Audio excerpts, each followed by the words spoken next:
ভাবুন তো, মানুষ আর প্রাণীর বন্ধুত্ব এমন গভীর হতে পারে যে কখনো কখনো আমরা ভাবি এটা কি মানুষের বন্ধুত্বের চেয়েও কি শক্তিশালী হতে পারে। আজ আমরা দেখাবো সেই মুহূর্তগুলো যখন পোষা প্রাণীরা অনেক বছর পরে আবার তাদের প্রিয় মালিকের সঙ্গে মিলিত হয়। আর আজ আমরা দেখাবো সেই মুহূর্তগুলো যা দেখলে আপনার চোখে জল এসে যাবে আর হৃদয়টা একেবারেই ভরে যাবে ভালোবাসায়। ডুবুরিটা সমুদ্রে নামল, হঠাৎ সামনে এসে হাজির এক অক্টোপাস। শুরুতে দুষ্টুমির মতো করে তার পা ধরে টান দিল নিজের গুহার দিকে। ডুবুরিটাও হয়তো ভয় পেয়ে গেছিল।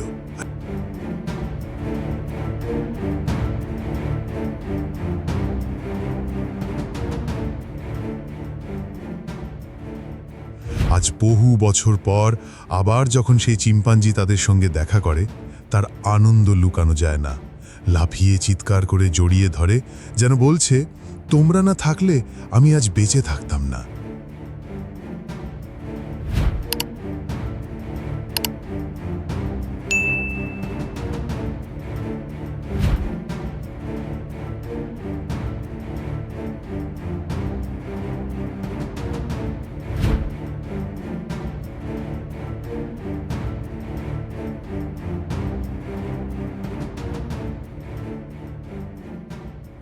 ডলফিনেরা নাকি ১৫০ মিটার দূর থেকেও শব্দ শুনতে পারে, কিন্তু এই ডলফিনটার জন্য শব্দের দরকারই হয় না। তার হৃদয় বলে দেয় যখন তার প্রিয় বন্ধু নিকোল কাছাকাছি থাকে।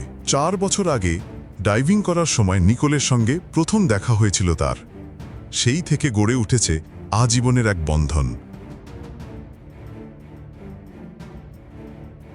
ডলফিন আর মানুষের সেই মিষ্টি বন্ধুত্বের পর এবার আসুন শুনি এক ভিন্ন রকমের গল্প, যেখানে বন্ধুত্ব গড়ে উঠেছে এক সাপের সঙ্গে। একবার এক মানুষ ছোট্ট একটা সাপকে বিপদ থেকে বাঁচিয়েছিল।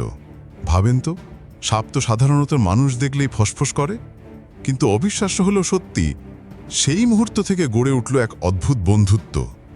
আজ বহু বছর পর ছোট্ট সেই সাপটা এখন এক বিশাল পাইথন। প্রতিবার যখন তাদের দেখা হয়, পাইথনটা যেন আগের সেই স্মৃতিই মনে করিয়ে দেয়। আর মানুষটাও ভয় পায় না, কারণ সে জানে এ এক অন্যরকম সম্পর্ক। যখন তারা দীর্ঘ সময় পর আবার তাদের মালিকের সঙ্গে দেখা করে, তাদের চোখ আর শরীরের ভাষা বলে, আমি কতটা খুশি তোমায় দেখার জন্য। লিম্বানি নামের ছোট্ট চিম্পাঞ্জি জন্মানোর পর তার মা তাকে ছেড়ে চলে গিয়েছিল, কিন্তু তানিয়া আর জর্জ নামের এক দম্পতি তাকে নিজের সন্তান হিসেবে বড় করতে চাইল। তাদের যত্নে, ভালোবাসায় লিম্বানি ধীরে ধীরে সুস্থ হয়ে উঠল। আজও সে তাদের প্রতি কৃতজ্ঞ। প্রতিটি মুহূর্তে মনে রাখে, তোমরা না থাকলে হয়তো আমি কখনো বেঁচে থাকতাম না।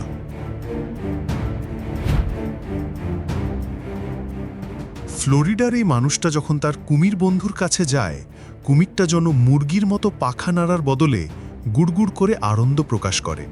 বিশ্বাস করতে পারছেন কি? ছোট্ট কাইলো নামের চিম্পাঞ্জিটা, তার চোখে শুধু একটাই আশা, ফিরে পাওয়া সেই মহিলা যিনি তার জীবন রক্ষা করেছিলেন।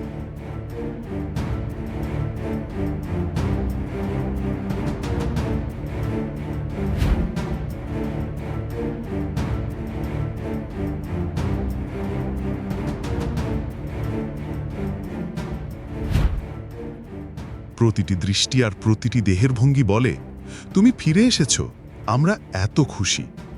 এখানেই বোঝা যায় প্রাণীর অনুভূতি কতটা খাঁটি আর গভীর।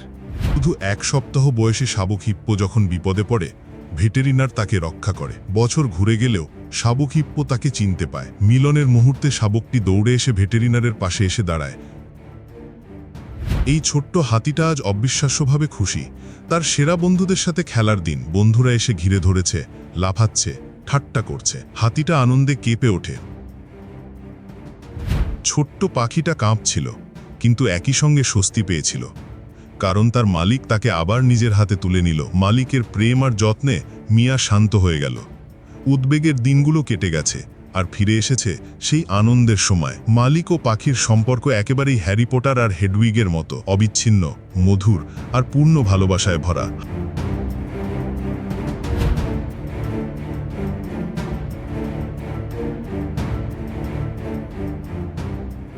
এমন মুহূর্তগুলো দেখলে বোঝা যায় প্রাণী ও মানুষের সংযোগ কত গভীর হতে পারে। যখন কুকুর দীর্ঘ সময় ধরে তার মালিককে দেখেনি, মালিক ঘাসপাতালে গেলে কল্পনা করুন কুকুরের আনন্দের মাত্রা কত। সে দৌড়ে আসে, লাফ দেয়, লাজুক হাসি আর জোরে ল্যাজ নাড়ে। এমন মুহূর্তে মনে হয় কুকুর কোনো ওষুধের চেয়ে বেশি শক্তিশালী। তার প্রেম আর অনুগত্যই মানুষকে সবচেয়ে বড় সান্ত্বনা দেয়। প্রাণীর ভিতরে যে মানুষের মতো অনেক বেশি ভালোবাসা আছে তা কিন্তু এই ভিডিও দেখে বোঝা যায়। আর যারা এখনো সাবস্ক্রাইব করেনি তারা অবশ্যই সাবস্ক্রাইব করে দিবেন। আর দেখা হচ্ছে নেক্সট ভিডিওতে।